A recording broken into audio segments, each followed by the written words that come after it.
Ինչի է նիհարելու ընթացքում անընդհատ սովի զգացողություն։ Պատճառները կարող են շատ տարբեր լինել՝ սխալ մշակված սննդակարգ, վիտամինների դեֆիցիտ,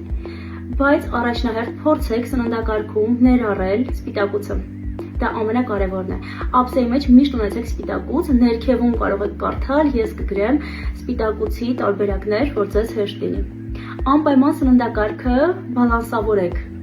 Պետք է լինի նախաճաշ, ճաշ, ընթրիք։ Եթե չեք նախաճաշում, հաջորդ սննդ ընդունումների չափաբաժինները ավտոմատ լինում է մեծ պորցիաներով, ստամոքսը մեծանում է եւ դուք անընդհատ ուտել եք ցանկանում։ Շատ կարեւոր է ջրի օգտագործումը։